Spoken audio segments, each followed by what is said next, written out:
Are you a lifelong fan of General Hospital?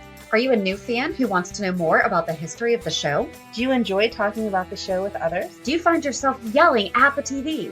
Is your self-care an hour a day in Port Charles? If so, we invite you to join hosts Amanda Kimmel and Shannon Coach at the place where all the hidden conversations take place and secrets are revealed. Meet us at Pier 54, A General Hospital fan podcast. Hello. Hi. Welcome to the Port Charles 411. Today is Bobbie part 15. It's 2017 and 18. Do you want to give like a little clarification on That I'm in case crazy? anyone was thinking that this was going to be it? And listen, I completely understand because during the And lucky stuff, anytime there's a long thing, you're like, wait, where are we?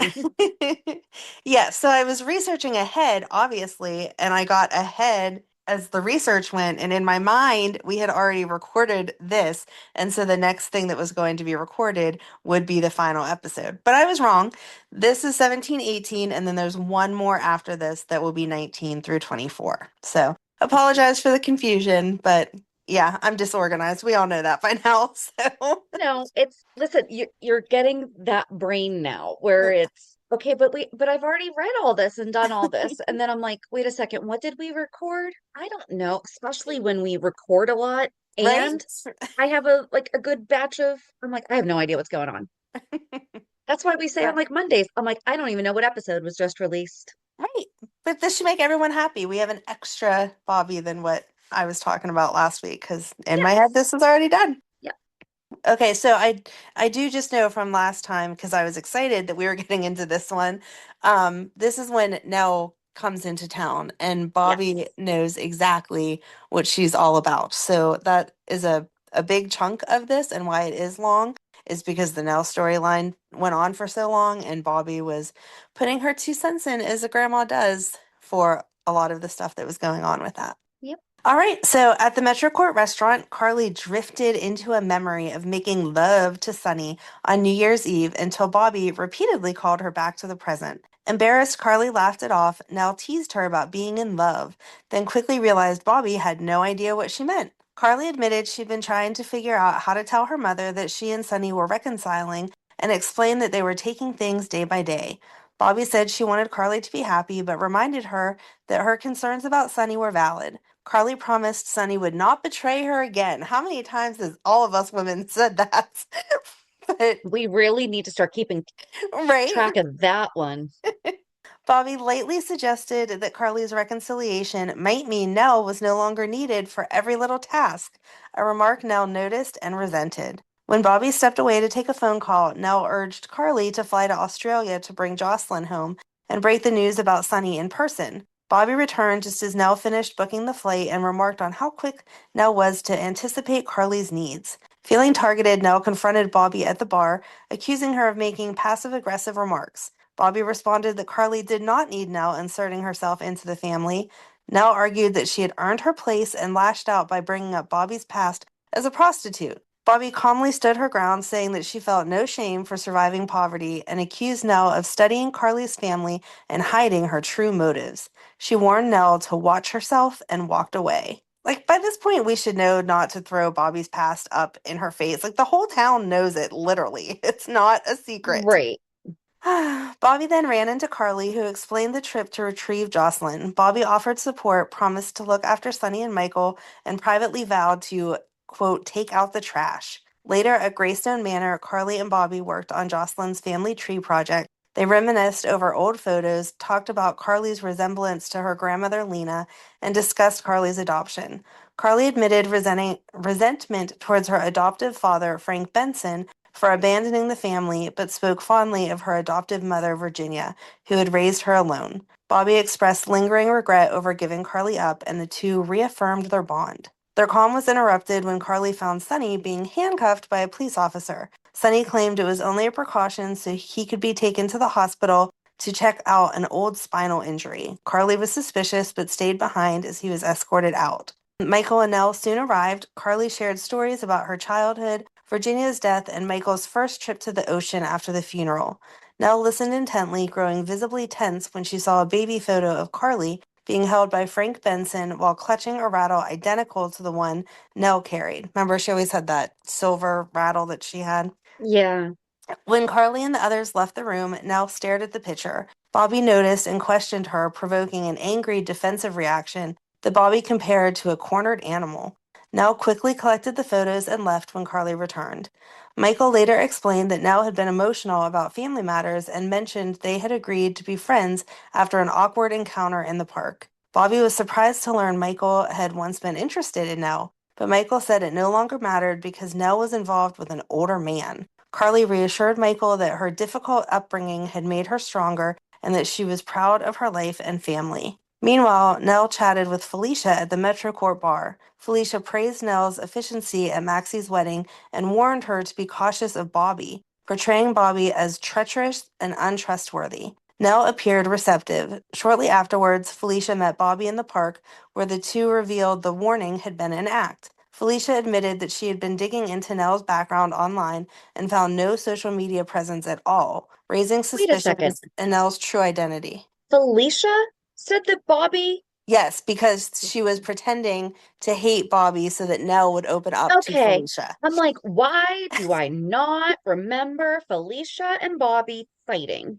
Yes, it was just a ruse they were Oh, putting on. okay. You're good. Felicia really doesn't fight with people. Like, that's the thing, is that, like, she Right. doesn't. There's just like She'll quiet. shoot your son for you, but she's not going to fight you. Yeah. By the So way, no. Felicia shot Peter August, in case you don't know what I'm talking about. Right. At the hospital, Bobbie and Felicia compared notes. Felicia shared doubts about Nell's supposed boyfriend, despite evidence suggesting someone existed. Later, Felicia continued probing Nell under the guise of helping redesign her bedroom. Nell revealed that she had lived in Georgia and was originally from Florida, information Felicia relayed to Bobbie. Michael briefly joined Nell and Felicia and was surprised to hear Nell believed Felicia and Bobbie hated each other. He corrected her, explaining they were actually best friends. This realization unsettled Nell, especially given Felicia's loyalty to Bobbie.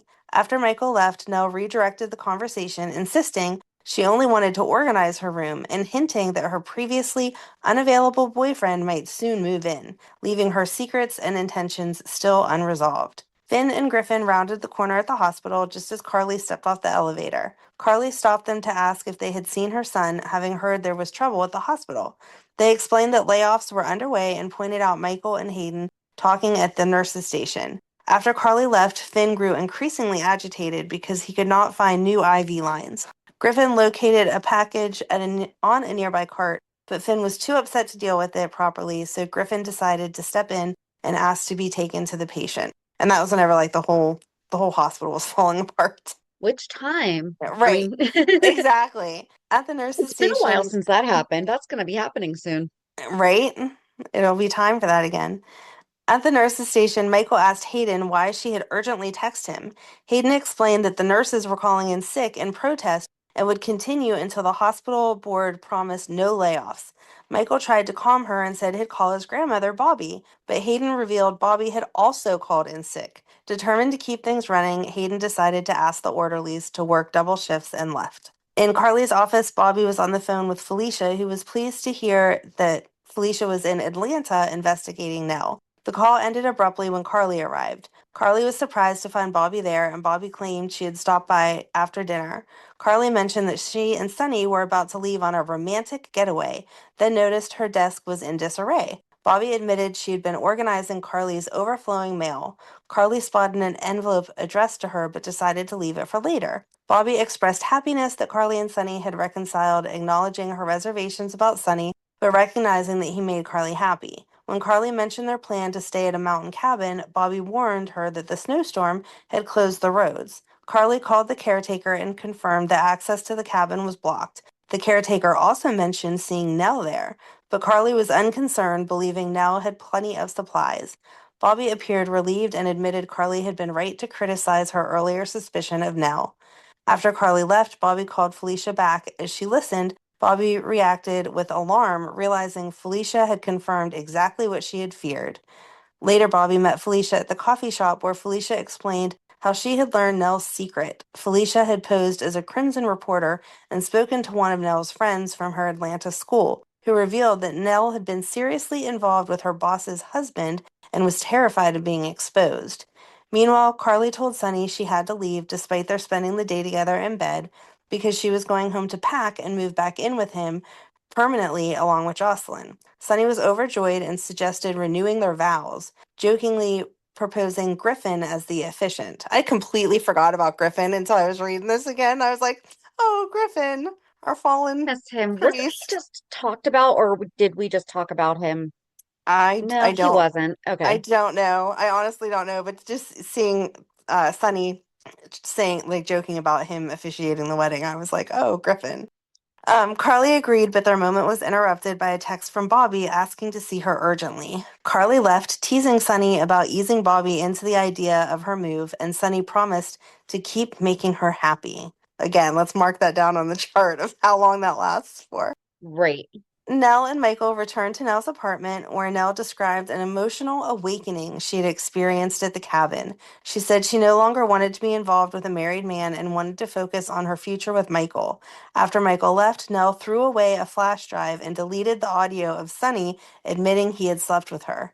Shortly afterwards, Nelle went to Carly's office and searched through the mail for the flash drive she had sent Carly earlier. Learning that Bobbie had sorted the previous day's mail, Nell tore the office apart until she found the envelope. Relieved, she assured herself that Carly would never know.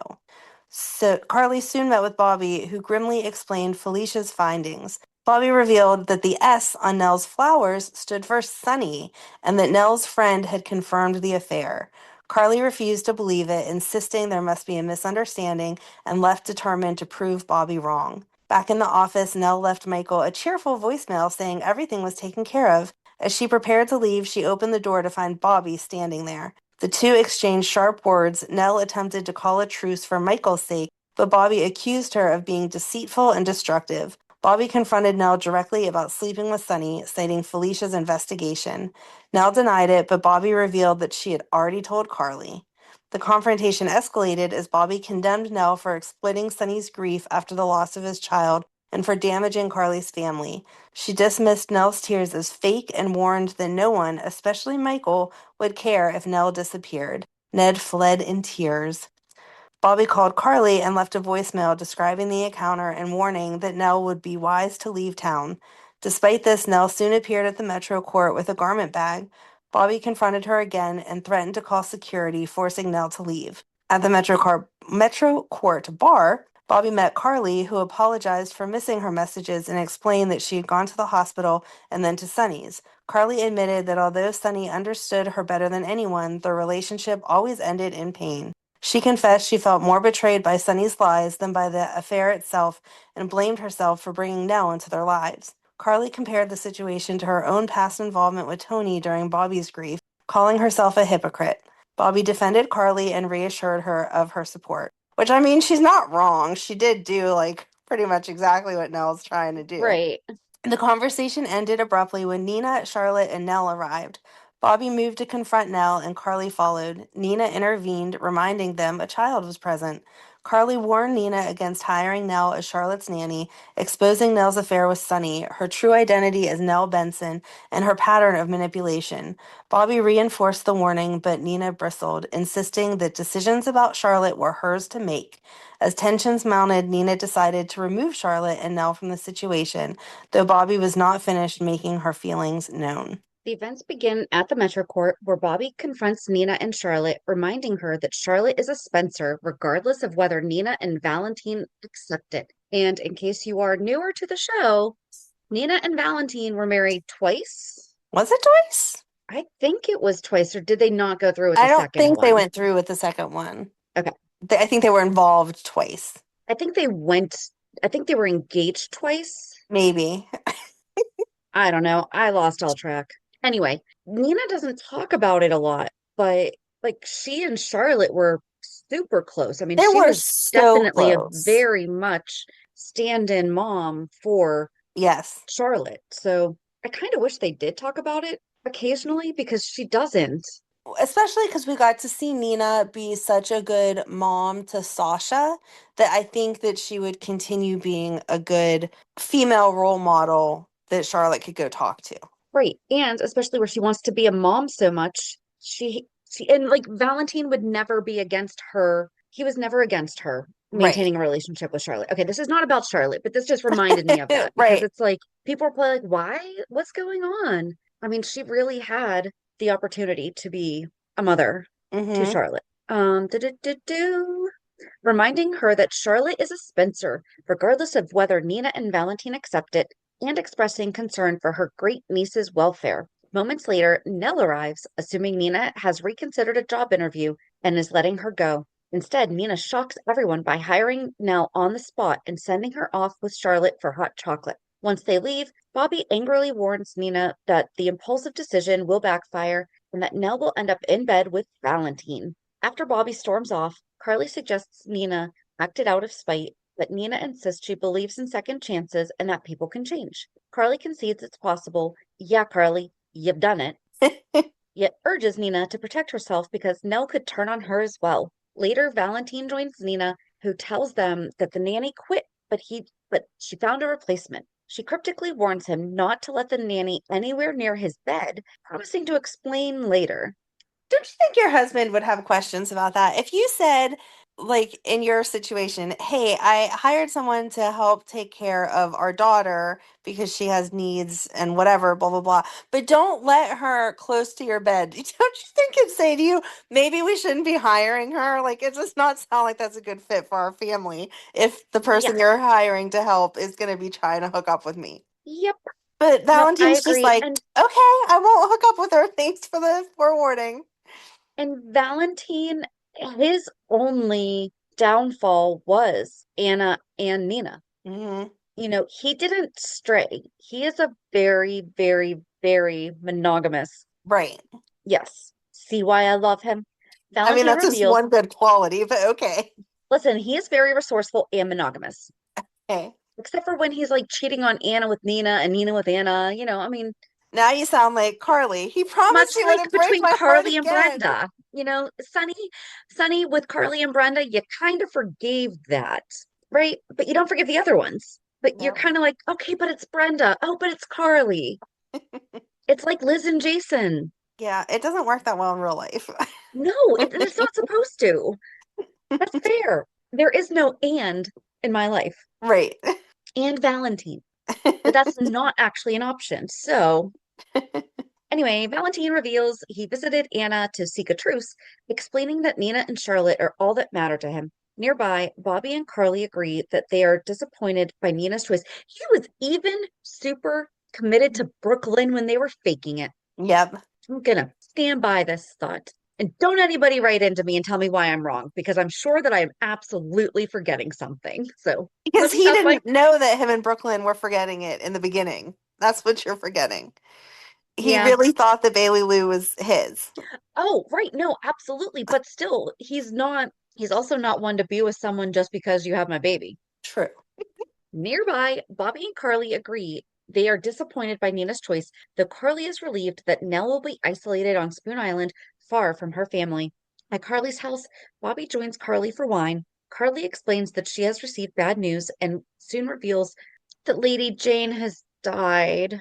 Oh, she shares even worse news. Jack confessed that he paid Frank Benson for Nell's kidney to save Jocelyn. Bobbie is appalled by Frank's deception and the violation of Nell, though she insists it does not excuse Nell's later actions. Curly agrees, saying Nell's manipulation, especially exploiting Morgan's death, hurt the entire family and is unforgivable. Should we do an entire episode paralleling Carly and Nell? Carly, you were given up for adoption. Nell's body was mutilated. Right. She has a little bit more, and she was young. She was young, but not, I think everyone knows how I mean this. Bobbie giving up Carly was Bobbie's fault. Like it was her decision. Carly could have something to be mad at. Right, Nell came back like, oh, I'm so mad at Carly because our dad loved Carly more. But it had nothing to do with his love for Carly versus Nell. He was looking for a paycheck. That could have been anybody. right, right. So I mean, her, she was just a means to an end to him. right. So her anger should have been placed on her dad, not on Carly. It was also, but there's also a whole thing that's all about Nell that explains why she was mad at Carly. But we're not getting into that because this is neither Nell nor Carly. True. After Bobbie leaves, Michael comes back to check on Carly. Their conversation turns to Sonny and the possible divorce, but Carly focuses instead on Jax's confession. Do you think they have like a punch card? Like buy 4 divorces, get the fifth one free? I hope so, but I don't see Diane or Alexis giving those kind of deals. Michael suggests this information partially vindicates Nelle, but Carly rejects the idea, reiterating that Nelle knowingly used their grief to destroy her life. Didn't Carly come to town soon after BJ died? Yeah. Okay. Okay. Just fact checking over here. Guys, I do like Carly. I feel like it also comes out that yeah. At the diner, Griffin notices Sonny is troubled and learns that Sonny has confessed his infidelity to Carly. Griffin offers prayers, and Sonny dryly accepts them. Bobbie later arrives and confronts Sonny, acknowledging his love for Carly and the children, but pointing out that Carly is repeatedly hurt by their relationship. They hurt each other, though. It is not Yeah, healthy at all. it's not. Sonny cites grief, but Bobbie criticizes his prolonged lies about Nell. After Bobbie leaves, Sonny receives a concerning text and rushes out. At the hospital, Bobbie catches up with Sonny and bluntly tells him that having Jax arrested and deported were his worst mistakes. She warns him that Carly is furious and that their mutual anger is hurting their children. Bobbie urges Sonny to remember that both he and Carly are grieving Morgan.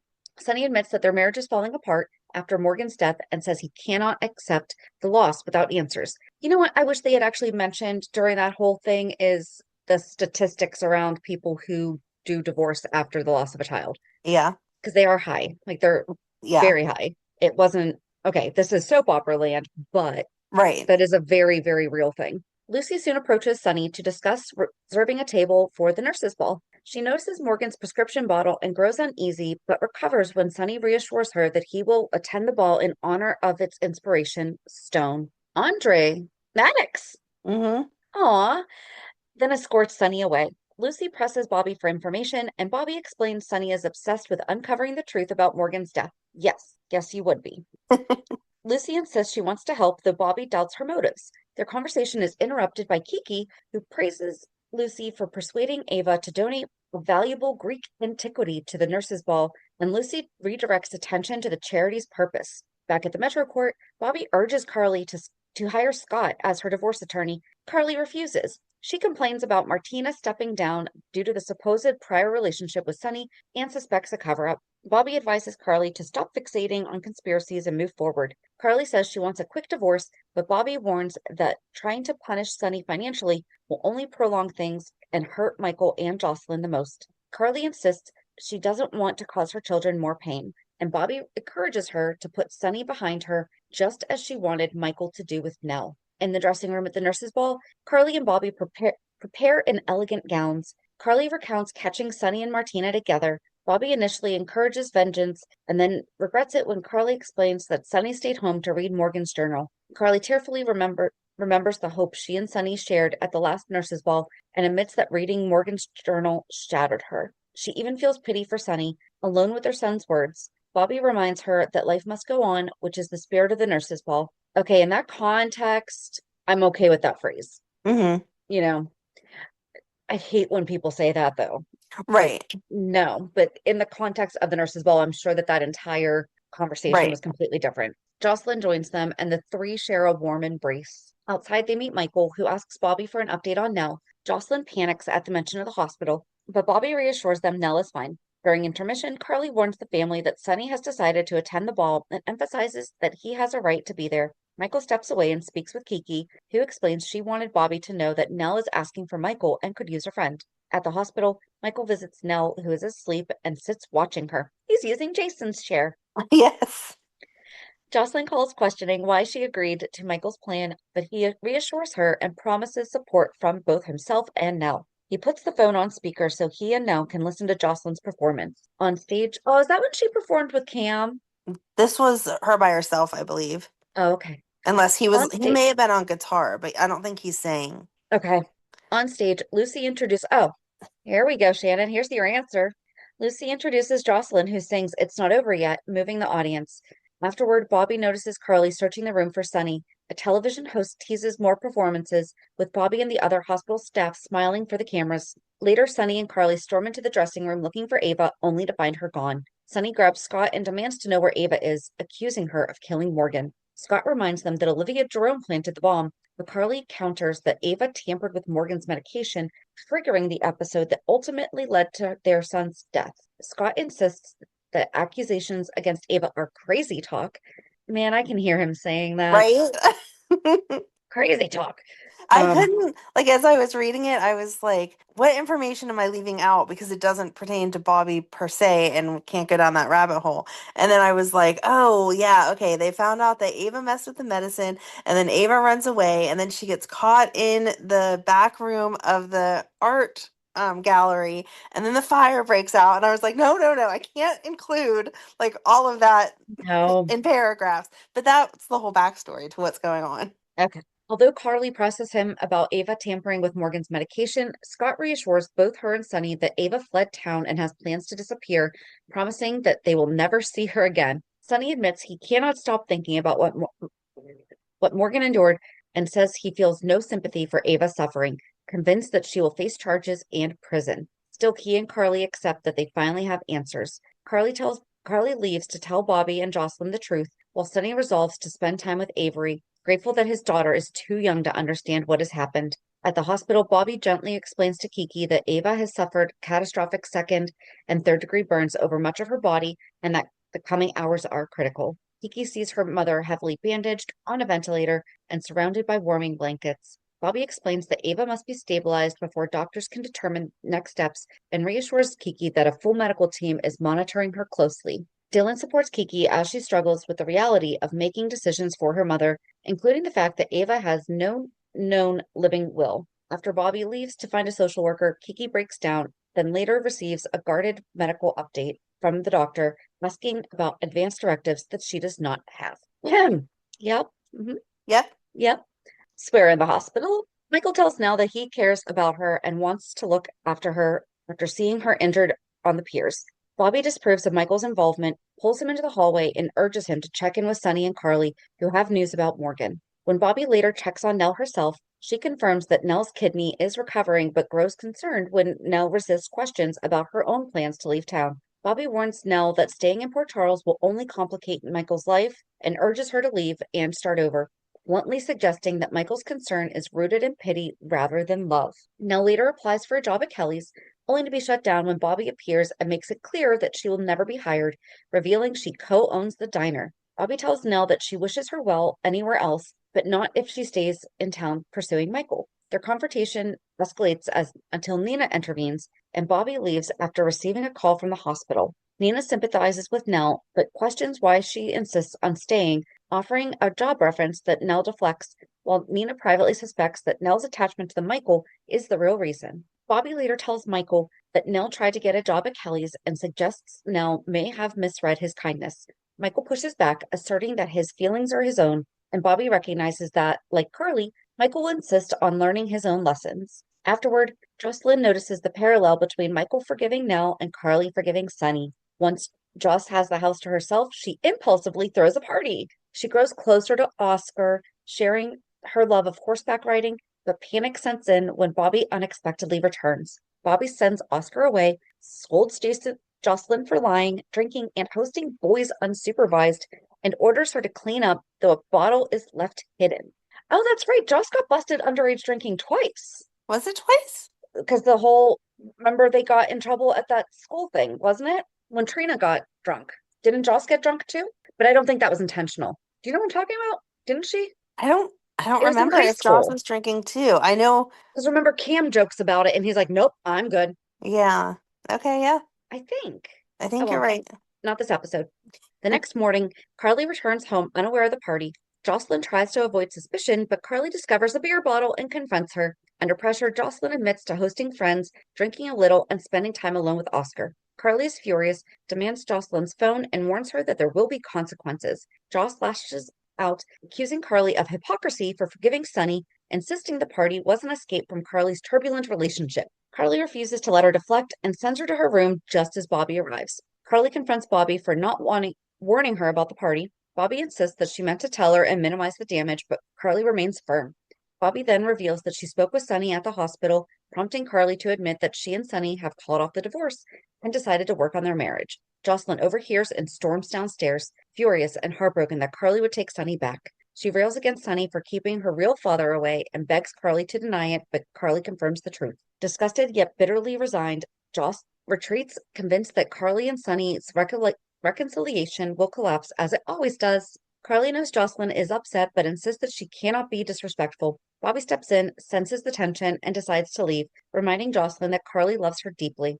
Bobbie predicts that one day Jocelyn will realize she did not fully understand the situation. After Bobbie leaves, Carly admits her reconciliation with Sonny is shocking, but Jocelyn insists that she knew it would happen as soon as Carly went to Puerto Rico. Carly apologizes, but Jocelyn does not believe her, saying Carly wouldn't be with Sonny if she were truly sorry. Elsewhere at the hospital, Dante confronts Ava, who coldly refuses to take responsibility for her role in Morgan's death. Dante angrily tells her the truth. True remorse would mean confessing and paying for her crimes, but he believes she is too cowardly to do so. Scott enters the room, senses the hostility, and Dante storms out in disgust. In the hallway, Dante runs into Bobbie. They discuss Ava and Scott, and Bobbie expresses her frustration that Scott has likely known about Ava's guilt for a long time and will always justify protecting her. Bobbie makes it clear that she wants Ava to face justice, even if it doesn't happen. Dante admits he could let it go if Ava continues to suffer, but worries about Sonny's expectation that Ava be put behind bars. Bobbie advises him not to let Sonny dictate his choices.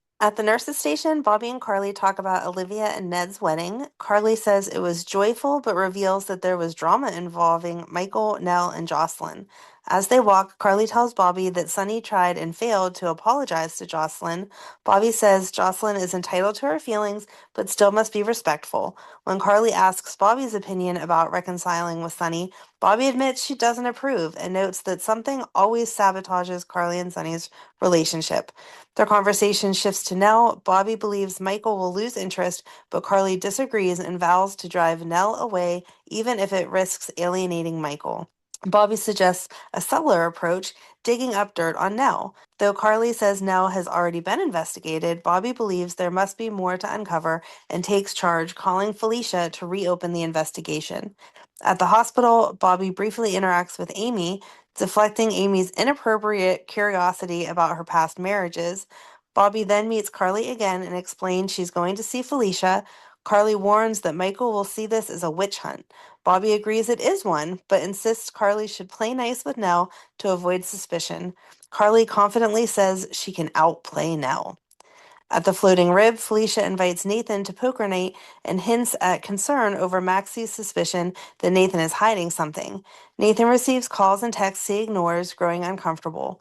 Bobbie arrives and Nathan leaves. Bobbie asks Felicia to reopen the investigation into Nell, but Felicia initially refuses, warning that Michael is an adult and will be furious if they interfere. Bobbie argues that Nell has already hurt Carly deeply and may be targeting Michael to hurt her further. Michael and Nell arrive at the bar and Bobbie watches them. Michael approaches Bobbie and they argue calmly but firmly. Bobbie refuses to pretend she approves of Nell. Michael defends Nell, saying she's a good person who made some mistakes and deserves the same chance Bobbie and Carly once received. Nell overhears Michael defending her and reassures him that he is not wrong about her, except he was. Afterwards, I mean, Bobbie calls Felicia and asks her to proceed with the investigation after all. Felicia asks for access to Nell's employee file and says she believes the real secret lies in Nell's past in Florida. Later, Carly and Bobbie talk about Jocelyn, Spencer's disappearance, and Jocelyn's guilt. Carly worries about Jocelyn growing up and dating, especially Oscar. Bobbie advises Carly to listen more and be a safe place for her daughter. When Jocelyn arrives home, Carly invites her to talk. They discuss Oscar, the party when Jocelyn drank, and Carly admits that she may be judging Oscar unfairly. They agree to try to listen and to respect each other, and Carly suggests inviting Oscar over so she can meet him. At Kelly's, Bobbie insists Carly sit and rest. Carly breaks down, saying Sonny feels lost to her and she can't reach Michael. She admits Nell recently joined the family in praying for Sonny, which softened things slightly between them. Carly also reveals that Garvey claims to have killed Sonny, but Carly refuses to believe it, insisting she would feel it if Sonny were dead. She leaves abruptly to continue searching. At Nell's apartment, Michael notices Jocelyn is wearing a necklace made from a bullet casing. Alarmed, he demands to know where it came from. Jocelyn explains Oscar made it after they found the casing near an old riverside distillery. Michael is furious they ignored warning signs and considers calling the police. Nell examines the casing and determines it was fired recently. Carly arrives unexpectedly and Jocelyn panics, asking Michael not to tell their mother. Carly accepts Jocelyn's excuse for being there and asks Michael if he knows of any isolated place near the river where Garvey might have taken Sonny. Michael realizes the abandoned Black Duck distillery fits and tells Carly about it. Nell shows Carly the bullet casing. Carly decides she must go to the distillery immediately and asks Michael to call Dante. After Carly leaves, Jocelyn thanks Nell for protecting her secret, and Nell gently advises her to tell Carly the truth. Jocelyn hugs Nell and calls Bobbie while Michael confirms that Dante is on his way to the distillery. I had forgotten all about that too. Like when I read it, I was like, oh yeah, I remember her having that necklace. Hmm. At the Metro Court restaurant, Felicia met with Bobbie and told her that her investigation into Nell was finally producing results. One of Felicia's contacts had uncovered something promising, though Felicia herself didn't know the details, only that it was what Bobbie had been hoping for. Nearby, Carly noticed a social media photo of Michael and Nell arriving happily in Morocco, which clearly upset her. When Bobbie joined Carly, she mentioned Felicia's potential discovery, but Carly surprised her by saying she no longer wanted to dig up dirt on Nell. Carly showed Bobbie the photo and explained that Michael looked happy and deserved to make his own choices. Bobbie was shocked by Carly's apparent change of heart. Carly clarified that she hadn't forgiven Nell, but she wanted to move on, insisting that Nell had targeted her, not Michael, and that was what mattered most was that Nell had saved Jocelyn's life. Carly admitted something had shifted in her perspective recently, but wouldn't explain further. She asked Bobbie to tell Felicia to stop the investigation, believing everyone would be better if they let the past go. Bobbie strongly disagreed, but saw Carly was resolute. Later at the Floating Rib, Felicia left Maxie a worried voicemail, regretting things she had said and fearing Maxie might confront Nathan. Soon after, Felicia received a call from her contact and asked for the information to be sent immediately. Bobbie arrived and told Felicia that Carly wanted the investigation dropped. Felicia replied that Carly might want to reconsider and asked poignantly how Carly would feel about murder. She then showed Bobbie what she had uncovered, leaving Bobbie visibly shaken. Back at the Metro Court, Carly met with Jocelyn and gently discussed Sonny. Carly assured Jocelyn that she was trying to accept Jocelyn's friendship with Oscar and emphasized the importance of honesty between them. Carly then revealed she wanted them to move back in with Sonny and Avery, explaining that Avery missed them, and she hoped Jocelyn could forgive Sonny. Jocelyn admitted that she had been angry but never stopped loving Sonny and ultimately agreed to move back home, making Carly very happy. Jocelyn left and Carly reflected that she was trying to give everyone, including Nell, the benefit of the doubt, believing things were finally improving for their family. At the Floating Rib, Felicia shows Bobbie the full details she had uncovered, an old headline identifying Nell, whose real name was Janelle Benson, as the prime suspect in her fiancé Zachary Grant's death. Felicia explained that Zach had drowned during a kayaking trip after his kayak took on water. Though Nell claimed she tried to save him, investigators found the kayak's plug had been removed. Suspicion intensified because Zach had been wealthy and had changed his will shortly before the trip to name Nell as his beneficiary. Though police believed Nell was responsible, there wasn't enough evidence to charge her, and Zach's family tied the inheritance up in probate to keep Nell from receiving it. Carly soon arrived, and Bobbie tried to warn her, insisting the information was a matter of life and death, and that Michael was in danger. Carly resisted, determined not to interfere in her children's lives. Like when? That must have been like 1 week she was Right. trying to do that. Okay. But Bobbie pressed on, convinced Nell was dangerous. Eventually, Carly read the article but still refused to call Michael, believing in her new outlook and fearing she would lose her son if she interfered. Bobbie warned Carly she might regret it. Carly then received a call from Sonny telling her to get to the hospital. At the hospital, Bobbie later spoke with Michael, who confirmed Carly hadn't told him anything beyond the news that Jason had been shot. Nell arrived to check on Michael and Jason after returning from Morocco. Michael told her Jason was in a coma and expressed concern for her exhaustion. Nelle described her ordeal, including being jailed briefly, until Valentine and Nina intervened.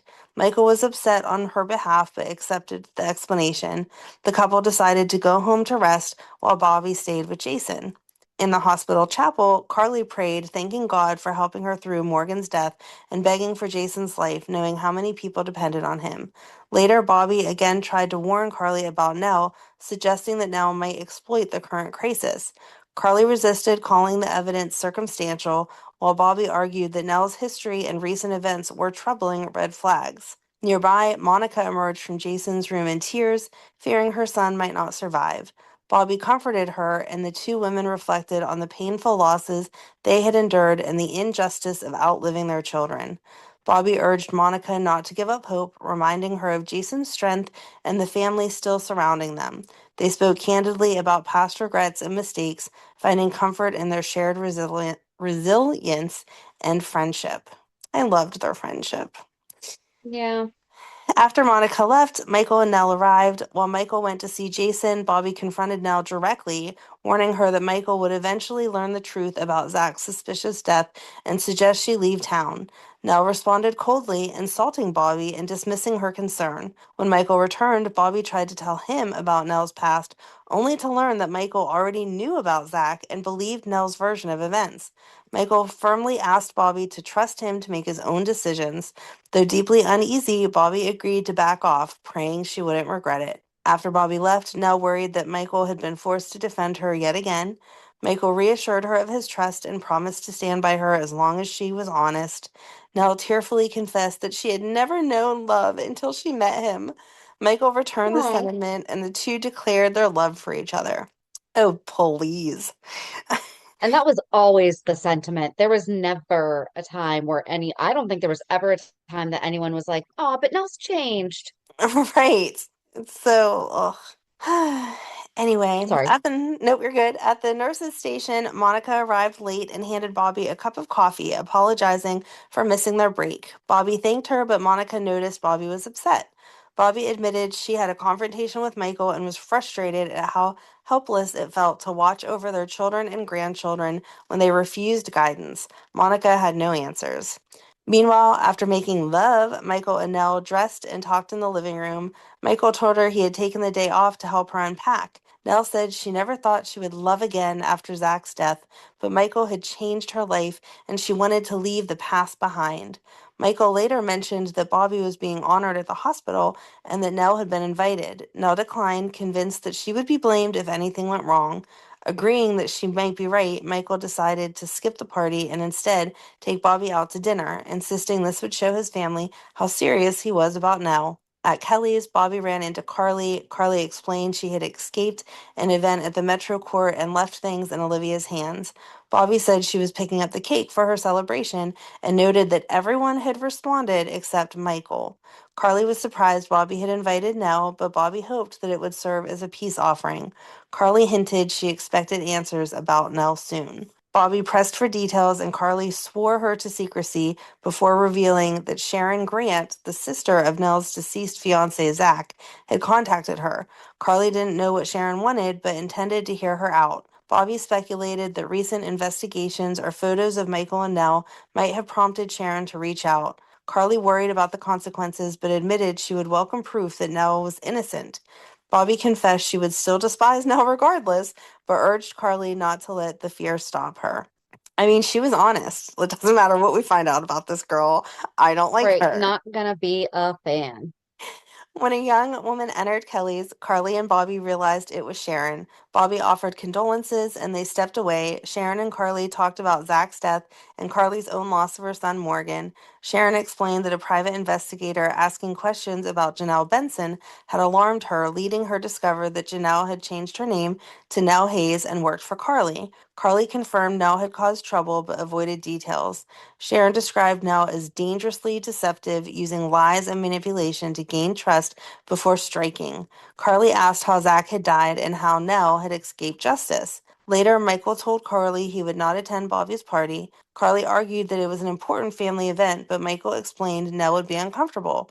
Carly accused Nelle of influencing him and confronted him about the apartment he bought for her. Michael defended Nelle and demanded Carly back off. Frustrated, he left. At Bobbie's reception at the Metro Court, Carly toasted her mother but was upset by Michael's absence. Elsewhere, Michael visited Nelle at the Crimson office and invited her again.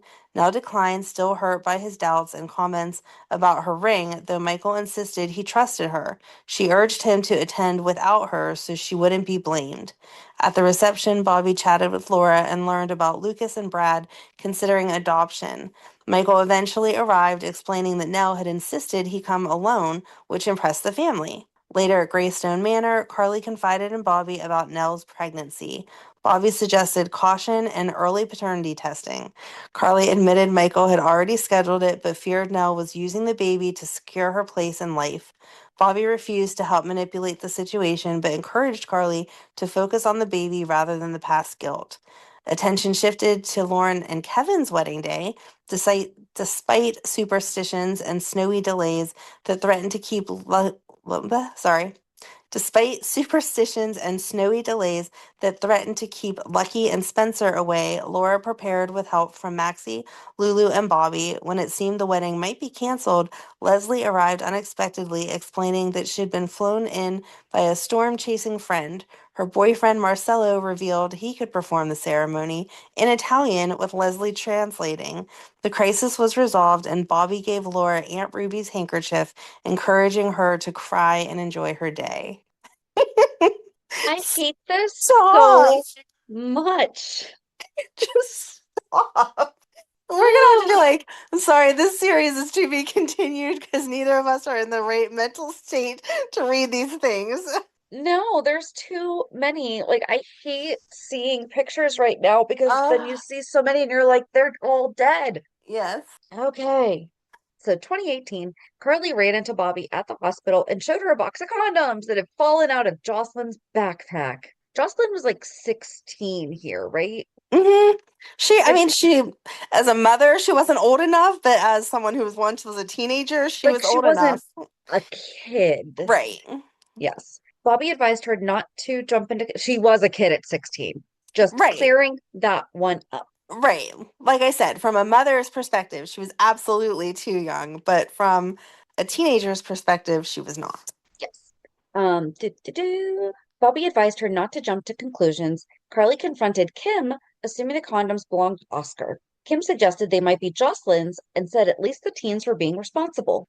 Though tense, Carly and Kim agreed to present a united front. After Kim was called away, Bobbie summed it up by saying motherhood never ends and suggests that she and Carly go for coffee and talk. Jocelyn and Oscar sat together at Kelly's, expressing certainty that they had made the right decision and sharing excitement about the upcoming Mad Hatter's Ball. The reason I feel like, and this happens now, Joss is going to be in her young 20s forever until we finally make her in her 30s. But when they were Right. kids and we're reading through this, like Joss just aged up. And it Right. sounds like it's in the same time, even though it's not. Right. Bobbie and Carly arrived for coffee, and Carly picked up a small hot pink mitten she noticed on the floor. They reminisced about Jocelyn and Lucas's kids, and Bobbie reminded Carly that they couldn't keep them children forever. Carly noticed Oscar and Jocelyn through the door, and Bobbie suggested it might be a good time for mother and daughter conversation between her and Carly. Carly later visited Bobbie at the hospital to update her that the situation with Jocelyn had been resolved, which relieved her, though she remained concerned about Michael. Michael arrived at the hospital, apologizing to Nelle for being late due to protests on Charles Street. Is that when Molly and TJ, hmm which are awesome? Nelle showed him a sonogram of the baby and reminded him that she wanted him involved in everything. Carly and Bobbie joined them, and Michael revealed a paternity test confirmed that he was the father. Nelle left, promising to stay in touch. Carly, while waiting to celebrate her first grandchild, was uneasy about Nelle being involved in their lives. Later at the Metro Court, Carly reacted with dismay to seeing Nelle, who was there to meet someone for dinner. Monica arrived to meet Nelle, surprising Carly, who learned that Sam and Drew had secretly married. This was nice, Drew. Yes. Bobbie warned Monica about getting too close to Nelle, but Monica insisted that they tried to get along because Nelle was carrying their great grandchild. Carly called someone to discuss Nelle. Random thought. Was there an incident where Drew and Sidwell met each other and formed their alliance?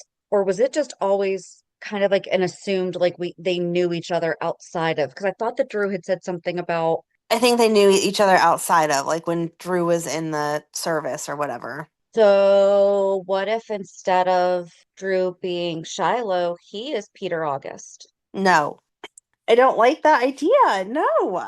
But then that's why he and Sidwell, because they're avenging his father and brother. Yes, but Okay. I don't like it. Just threw it out It there. makes sense. I just, We need to justify why Drew is the way that Drew is right now. And nothing happened for him to become this he's just a jerk. horrible. Right. Yeah. He had every right to come back from the dead this way, and he didn't. Right. Correct. You're Right? correct. Hmm. I don't think he did. I mean, and that's when we shifted to Cameron Matheson too, is when he came back from the dead. We Right. kept the same sweet Drew. Right. No, he was Okay. nice until suddenly he started pursuing Willow. That was really the change in him where you were like, ew, Yeah. that's gross. Yeah. But I still like the Shiloh part because then that Yeah. connects Willow. Okay. Anyway, Carly, Lucas, and Bobbie later met at the Metro Court lobby where Lucas revealed that he and Brad decided to adopt a baby. The women celebrated enthusiastically and agreed to help with letters of recommendation. Carly decided to start saving Avery's clothes for a girl. Bobbie and Lucas left for the hospital. Speaking of which, at General Hospital, I really did not read ahead and see this. Faison and Nathan were both in critical condition. Amy reassured Maxie that Nathan would be cared for while Bobbie stayed by her side. Finn began operating on Faison as Lucas and Amy worked on Nathan. Machines around Faison began beeping erratically, but he was revived and prepped for surgery. Nathan's bullet injury was nearly near his spinal column, making surgery urgent once he was stable. Maxie, distressed and pleaded with the doctors for Nathan to be prioritized. Griffin and Amy transported Nathan to surgery while Maxie promised him they would be there when he woke. Jason arrived and sat with Maxie, promising to stop Faison and help Nathan. Valentine, Nina, and Liesel and a crying Liesel arrived, but Bobbie kept Liesel from interfering in the surgery. Hospital staff confirmed that Nathan was an organ donor. Maxie insisted he would survive. Bobbie coordinated updates to Mac and Felicia and reassured Maxie that Nathan would be fine. Meanwhile, Scott reflected with Bobbie on the past events involving Luke. Sonny arrived at the bar and introduced Anna to Mike, prompting a discussion about parenting, past losses, and memories of Robin and Stone. Mac, Felicia, and Bobbie tried to get Maxie to attend Mike's party. Initially hesitant, Maxie was convinced by Bobbie that honoring memories and helping others would ease her grief. At the party, Olivia welcomed guests and introduced Ned's performance as Eddie Main. The band played while Sonny and Mike shared a meaningful glance. Carly introduced Maxie to Mike, who congratulated her on her pregnancy. Felicia thanked Bobbie for bringing Maxie, noting that helping others made grief more bearable. Carly discussed strange occurrences with Bobbie, including a scarf and mysterious phone calls. Bobbie reassured her that stress and exhaustion could be affecting her perception and advised Carly to take prescribed medication. Carly revealed tensions with Sonny, who had blamed her for past events affecting Mike and Avery. Just then, Sonny arrived, intending to meet Lucy about a donation. Carly invited him to join her, but he declined, citing custody matters with Ava. Carly challenged him about how long he would continue to blame her. At the Quartermain mansion, Monica and Nelle prepared for Nelle's baby shower. Nelle reflected on how far she had come since arriving in town. When the door rang, Monica announced the arrival of the first guests. Carly, who insisted she always kept her promises. The two Hmm. exchanged, yeah, right. The two exchanged polite but tense greetings. Soon after, Ava arrived with her daughter Avery, who ran into Carly's arms. Monica noted that Ava hadn't been on the guest list, but Nell explained that she had invited her because Ava had been the only person who had not turned her back on her and even given her a job. Jocelyn and Bobbie arrived next, greeting Nell warmly. Nell overheard Carly and Bobbie talking and accused Bobbie of turning the shower into a competition. Carly reminded Nell that their differences should be set aside for the baby. Brad showed up and mentioned that Lucas could not attend, and a small talk ensued. Olivia arrived and gathered everyone in the living room. Tensions arose as Carly and Ava competed for Avery's attention, but Olivia intervened and sent Avery upstairs to be with Leo and his nanny. Monica gave a toast, and Nell included Brad and Lucas in hers, acknowledging their upcoming baby. Guests mingled, and Olivia suggested, how did nobody put that one together? I Like, we mean, think this girl is shady and she's congratulating them on their upcoming baby at her baby shower? yeah, but I don't think anyone thought that her crazy was going to go back to them, that they would be involved. But she may have had it pre-planned that even if they wouldn't have gotten their baby when they did, that she was going to give them Wiley. I don't know. Yeah. Guests mingled, and Olivia suggested a game. I guess looking back, it's because honestly, I forget what I was thinking at the time. Right. Guests mingled, and Olivia suggested a game involving a wishing well. Before the game, Nell gave Carly a gift, a set of guardianship papers, calling it her most precious possession. Carly hesitated, but eventually accepted them, and the papers were dropped into the wishing well. Guests continued to give gifts, each expressing heartfelt wishes for Nell's baby. Carly gave hers, expressing hope that the papers would never be needed, but reassuring Nell that the baby would be cared for by the right people. Finally, Nell approached the last gift, which Ava had pretended to have bought. She opened it to reveal a penguin mobile. Oh, that's right, because Nell had given her the gift to say, "Hey, I knew you didn't get a chance to buy me a gift because you were last minute. Just give this to me." Yep. Carly instantly became agitated, believing Ava had deliberately chosen it because of her late Morgan's connections to penguins. Carly accused Ava of manipulating her emotions and threw the mobile against the wall, sparking shock and silence among the guests. Bobbie and Monica scolded Carly for ruining the shower, and Olivia tried to redirect the group to another game. Bobbie and Olivia urged Carly to control herself for her daughter, Jocelyn. Carly eventually took a pill to calm down. Nell apologized for provoking her, but Carly accused Nell of manipulating everyone and acting like a noble victim to win Michael back. Nell left in tears, and Monica lectured Carly about treating Nell with courtesy for the sake of the baby. Jocelyn intervened, urging her mother to apologize, and Carly reluctantly agreed. She and Nell later had a private conversation in the nursery where Carly apologized and suggested a truce. Nell showed Carly a blanket that she had crocheted for the baby, leading Carly to realize that Nell had been responsible for past hauntings she feared. Despite this revelation, both women, ooh, and that's exactly what Willow's doing too. Mm-hmm. There's a sneaky gene there.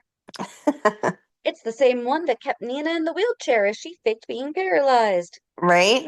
Despite this revelation, both women reaffirmed their opposing views. Nell warned Carly that she needed to be checked before having access to the baby, while Carly insisted she would never let Nell take advantage. As the guests played another game, Carly and Nell began tussling over the baby blanket. The struggle caused Nell to fall down the stairs, rendering her unconscious. Carly immediately hovered over her as Monica, Olivia, Bobbie, and Brad tried to help. An ambulance was called, and Nell was taken to the hospital by Jocelyn and Brad. Meanwhile, Carly, Bobbie, and Monica waited for the police. Carly insisted that the fall was an accident, while Olivia confirmed parts of the chaotic situation, noting she might have heard Carly when Nell tried to stop saying Morgan's name.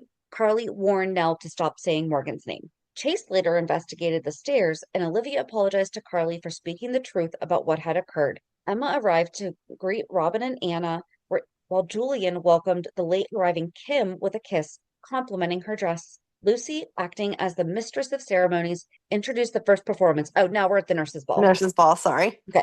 I'm like, that is quite the baby shower. And I would not put it past Lucy to be the mistress of ceremonies for a baby Very shower. So correct. it wasn't until the first performances that I realized. Right. Oh, the nurses of General Hospital singing and dancing to everyday people with Felix, Bobbie, Epiphany, Amy, and Deanna among the performers. Why was Felix not back for Monica? I don't know. Ay, ay, ay. The audience applauded enthusiastically. After the act, Lucy announced that Olay was sponsoring the event and encouraged donations during their breaks. Jordan greeted Chase, who mentioned that he was taking one for the team, confusing her because she doesn't like surprises. Curtis was surprised to see Stella and asked if she planned to stay. She reassured him that she wouldn't interfere. Mike sat down with Sonny and asked about Carly, but Bobbie arrived, said that her daughter was in jail, and taunted by Nell, emphasizing that Carly had not pushed Nell down the stairs. Sonny explained that he was there for his father. Ugh.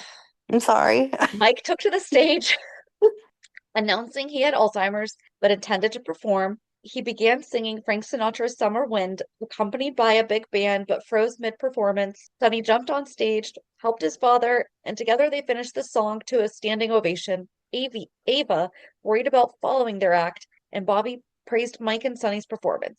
Drew and Stella also complimented Sonny, though he credited Mike as the star. Ava performed next, singing You Don't Own Me, directing the lyrics at Sonny. Some audience members applauded, but Bobbie removed Scott from her table after he gave Ava a standing ovation. Lucy apologized to Sonny for Ava's unexpected performance, but Sonny downplayed it, saying the night's importance outweighed the disruption. Lucy thanked Olay, the performers, staff, and donors, noting that the nurses' ball broke its fundraising record. The nurses performed one final song together, bringing the event to a close, and that was the You're Not Alone. Mm-hmm. Carly's trial began soon after. Jocelyn attended with Bobbie, worried because they had been called by the prosecution. Dawson, the prosecutor, opened by portraying Carly negatively, while Diane, Carly's attorney, painted her as a grieving mother receiving messages about her deceased son. Bobbie testified, criticizing Nell's manipulations of the family and clarifying Carly had not been threatened but disproved Nell's influence over Michael. Jocelyn testified next, describing her perspective of Nell as manipulative yet friend and recounting events like the baby shower argument.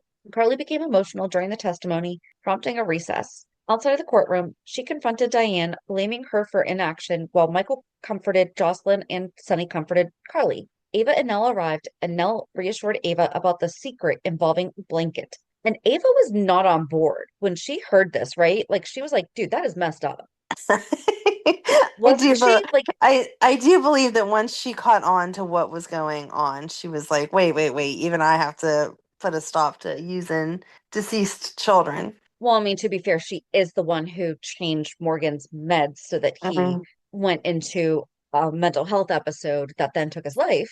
Right. So maybe she's having like some guilt there. Meanwhile, Felicia and Maxie arrived at Charlie's pub for Maxie's baby shower and noticed Bobbie and Lucy, but wondered about the hosts. Julian inquired about Lucas's adoption. Bobbie reassured him everything was proceeding smoothly. Jordan and Lulu announced they had no information about Peter or Dante. Sam and Maxie discussed tracking Peter down for his role in Nathan's death, and Curtis joined the conversation. At the corner meeting, oh, by the way, Nathan didn't make it, but now he's back from the dead, so it's okay. That is a bit confusing. At the Quartermain estate, Michael announced to his family, minus Monica and Drew, that he and Nell were getting married to provide a loving family for the baby. The family reacted with shock, though Olivia congratulated them. Bobbie strongly opposed the marriage, questioning Sonny and Jason's silence. Nell left for a jeweler, making a show of kissing Michael. Sonny warned Michael about the consequences, referencing past experiences with Carly and Zach. Brad picked up Lucas for the wedding, despite Lucas's reluctance. Bobbie, dressed in black, arrived at the hospital for the wedding, making a statement. Mike worried why some key family members were absent. Jason asked Drew to keep an eye on Nell, right? They used to get along. Hmm. They were never BFF, but they got along. No, they were civil. Michael insisted on going through with the wedding despite warnings from Sonny and Carly. At the ceremony, Ned began the service, but Carly interrupted, declaring her opposition. Chase tried to escort Carly out, and she instructed Sonny to prevent the wedding. Carly accused Nell of manipulating the situation with help from others. Nell collapsed in pain, prompting Michael, Lucas, and Brad to rush her to the hospital, halting the wedding. Afterward, Carly declared that Nell's lies would be exposed and that the family would support her in seeking justice. Sonny and Mike visited Alexis's home with flowers, offering support for Brad and Lucas and welcoming baby Wiley. I don't like you right now. I'm sorry. Bobbie urged caution, fearing the party might jinx the adoption. Despite reservations, the family celebrated with Brad, Lucas, and Wiley. Discussions highlighted the contrast between the joy for Brad and Lucas and Michael's recent loss of Jonah. So the real quick summary there, was that Nell gave birth to Wiley, and there was another baby that was being given to Brad and Lucas. Jonah. That baby, that baby was Jonah and died of SIDS. And Brad was devastated. I mean, beyond, because he was home by himself. I mean, he was as you would expect a brand new parent to be in that situation. And he ran into Nell, and Nell was like, well, I got a live baby. Here you go. So, yeah. Yeah. So the Wiley there is not really Wiley. Kim received a reminder to pick up Oscar's birthday cake, and Bobbie comforted her regarding memories of lost children. But then he is actually Wiley because they did keep the name. They Let me did. just go back to that. Like, let me correct that real quick. Oscar arrived at the hospital, refusing to engage in arguments with Kim and resisting preparations for a drug trial. Jocelyn, inspired by a visit from Spencer, planned a social media strategy to make Oscar jealous and encourage him to reconnect with her, pretending a relationship with Cameron. Poor Cam. Carly met Bobbie at the Metro Court to discuss the courthouse events, including Nell's manipulative behavior with Wiley, and watched as Oscar arrived with Alexis. Bobbie advised Carly to refrain from interfering to protect Jocelyn. At the hospital, Michael unexpectedly ran into Bobbie. After some small talk, Bobbie explained that she had been helping organize Wiley's nursery, which had become messy. Michael smiled weakly, commenting on how happy Lucas seemed. Bobbie's cheerfulness faded as she expressed concern over something that had happened at Brad and Lucas's home, unsure how to handle it. She then gave Michael a manila envelope containing a silver spoon. She acknowledged understanding why Michael had given away supplies meant for Jonah, but couldn't comprehend why he had parted with the spoon. Michael explained that he had once envisioned feeding his child with the spoon, but never thought he'd want it back, though now he is glad to have it.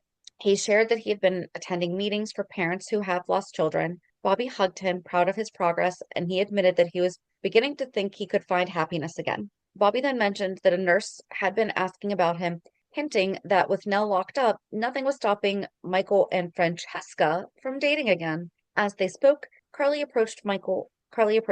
Michael apologized for not going home after the previous ordeal. Carly reflected on coming to peace with Ferncliff and encouraged Michael to enjoy a night at the Roadhouse. Michael said he would consider it, and Carly left pleased. Meanwhile, at Sonny and Carly's house, Bobbie arrived with Lucas, Brad, and Wiley. Sonny held Wiley, joking that while he wouldn't be the actual godfather, he could always be referred to as Wiley's godfather.